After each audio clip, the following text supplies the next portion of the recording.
welcome to this second module for this unit. In this module, we're going to be looking at cell division and fertilisation. So we're going to spend a little bit of time learning about the different types of cells and the different types of chromosomes that you can find in cells, and also how we can replicate cells and create new copies of them, and also how we can view the chromosomes that are in a cell. So we'll get started. Alright, so we're going to start off talking a little bit about cell division. All cells that exist in your body had to come from pre-existing cells. So cells give rise to new cells, and all cells that exist come from pre-existing cells.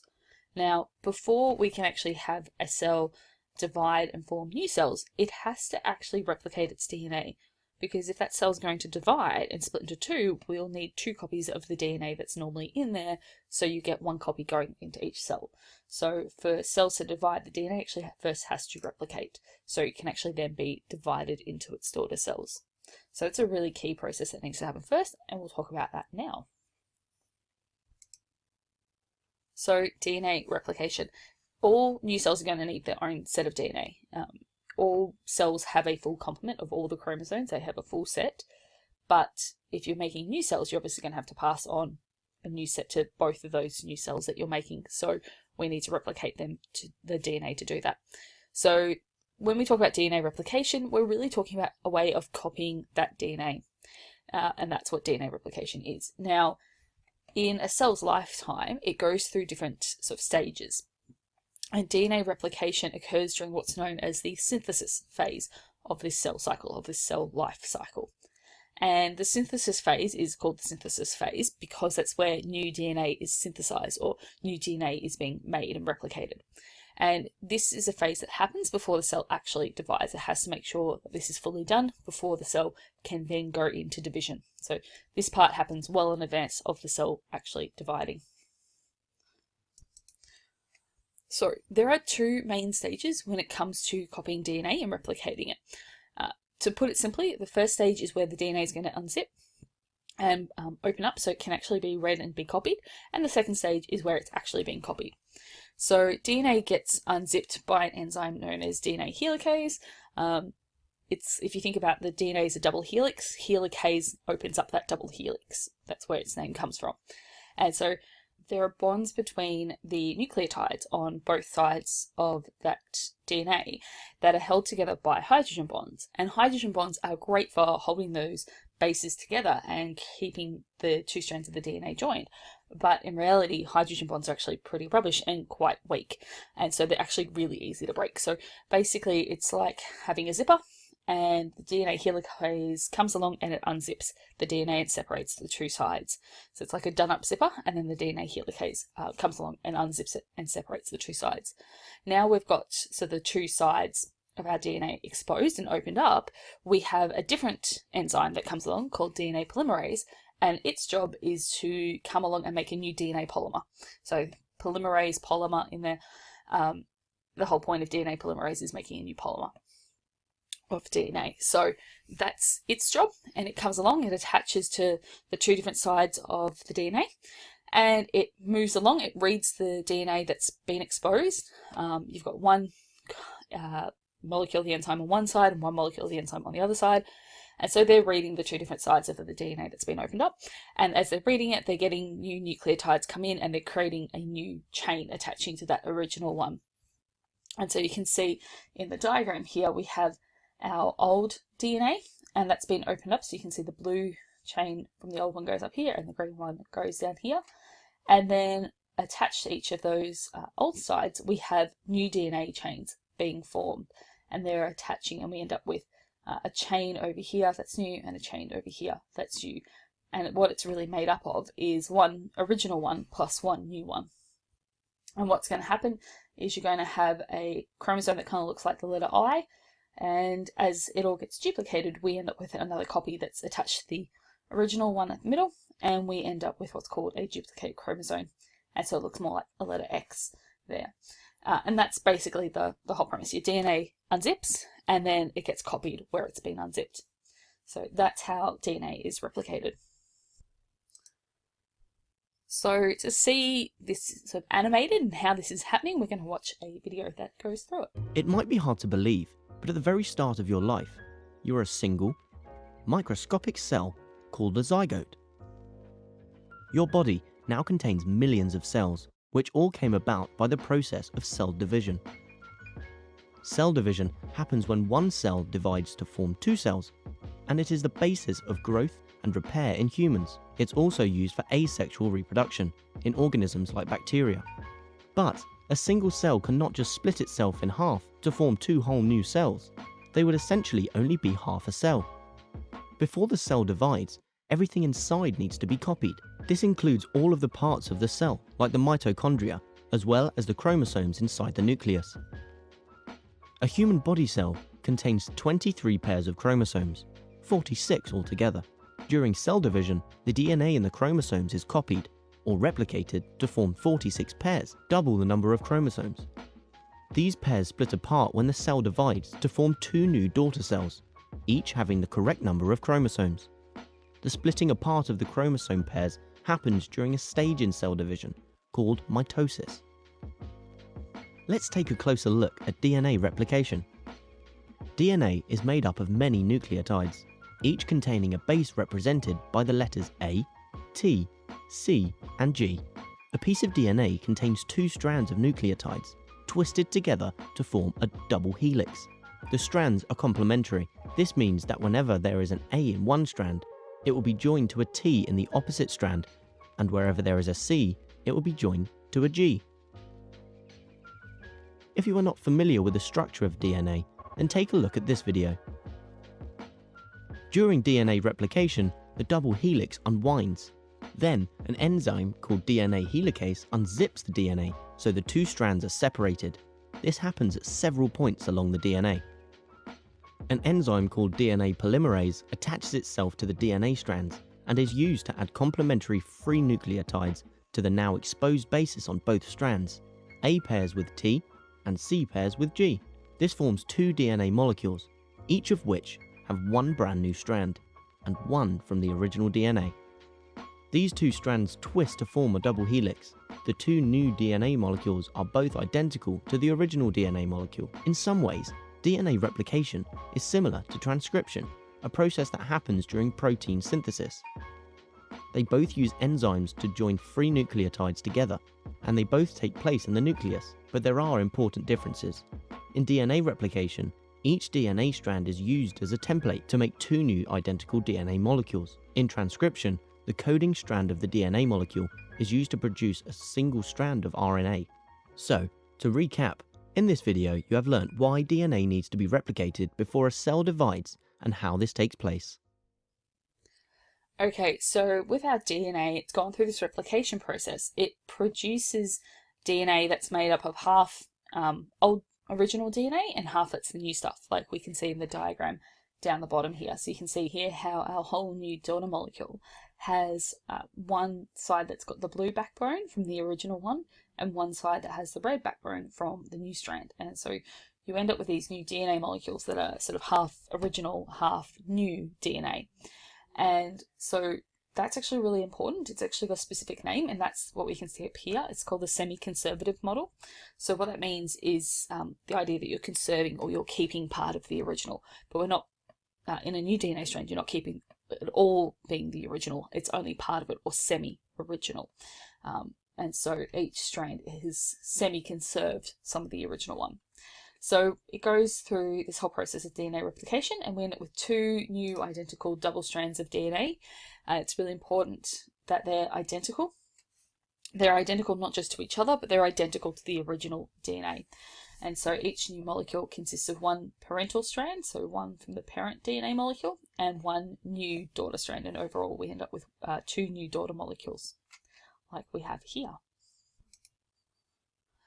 So a little bit more before we actually get directly into talking about cell division, we want to talk about the types of cells, because cells tend to fall into one of two categories, and not all those cells go through the same type of cell division. So the two most basic categories we can break our cells down into are what are called somatic cells and sex cells. So somatic cells, another way of thinking about these, are just body cells. Most cells in your body fit into the category of being somatic. In fact, the soma part of somatic, I believe, comes from Greek, and it means body. So when we say somatic cells, it's really just a fancy way of saying body cells. So somatic cells, most cells in your body, your toe cells, your liver cells, your neurons in your brain, they're all somatic cells. All right. And what's important to note with these ones is they're what we call diploid. And diploid is where you have 2 copies of each chromosome. So if you've got 2 chromosome number 1s, 2 chromosome number 2s, 2 chromosome number 3s, you're diploid, okay, because you have 2 of each. Sex cells, on the other hand, the other word for them would be gametes, and that's a generic term. There are only 2 types of gametes in the body, and it's going to depend on whether you're male or female, which kind of gamete you're going to have. If you're male, you produce sperm. If you're female, you produce eggs. All right. What is different about these is they are not diploid like your somatic cells. They're what we call haploid, and haploid cells have only 1 of each type of chromosome. So if you think, chromosome, we call chromosome number 1, you've got chromosome number 2, chromosome number 3, all the way up to, chromosome 22. There are 22 types of sort of normal chromosomes, and then you have your sex ones and chromosomes, and we'll talk about them in a moment. But you've got all these different chromosomes. If you only have 1 copy of each of those chromosomes, then you're talking about a cell that is haploid. It has half the normal number that we would have. Haploid actually comes from a word that means sort of one or single. So you've got individual, just 1 of each type of chromosome. Whereas diploid, di means 2. So you have 2 of each type. So N here just represents sort of the number you would have if you had sort of 1 set. So in humans, that's 23. So in a sex cell, a sperm or an egg cell, you'll have 23 chromosomes, just single chromosomes. In a somatic cell, you have 46 because you have 2 times 23. All right, so that's how we get those numbers of chromosomes, and that's what those words mean. So this is just going over what I was just talking about. Somatic cells contain 46 individual chromosomes.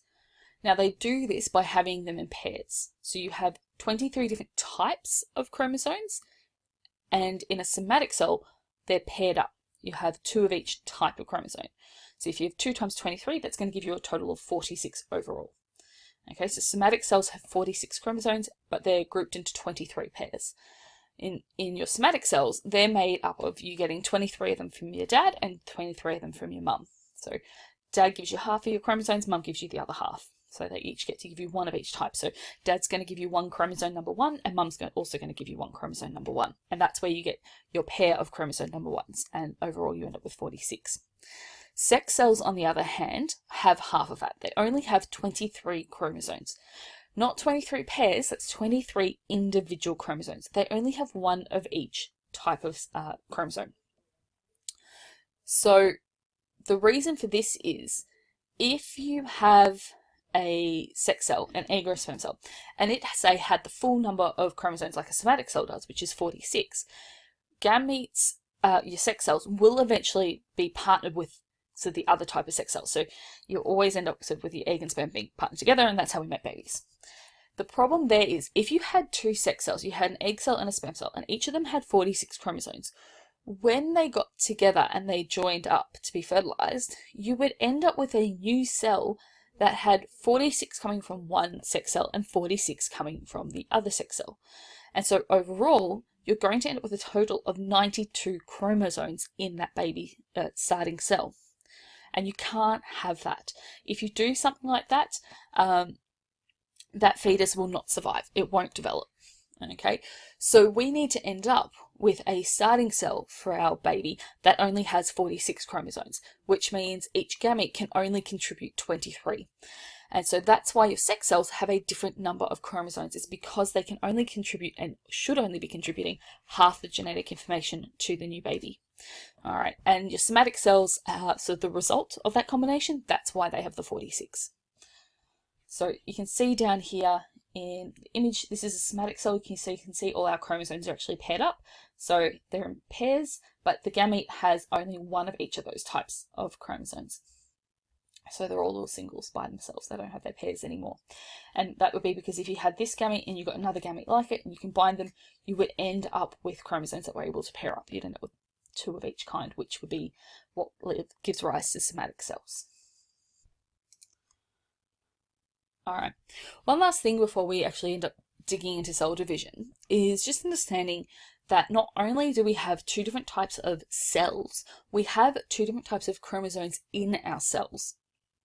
And please make sure that you're really clear on the distinction between this. It can get a little bit confusing because we have, with our cells, we have somatic cells and sex cells. And with our chromosomes, we have autosomes and sex chromosomes. So yes, you can put the word sex in front of cell and it means something, and you can put it in front of chromosome and it means something. But please be very clear on what you're talking about in each case. Okay, and chromosomes are always within a cell. It's not the other way around. So there are two types of chromosomes. Your sex chromosomes are probably the easiest ones to define.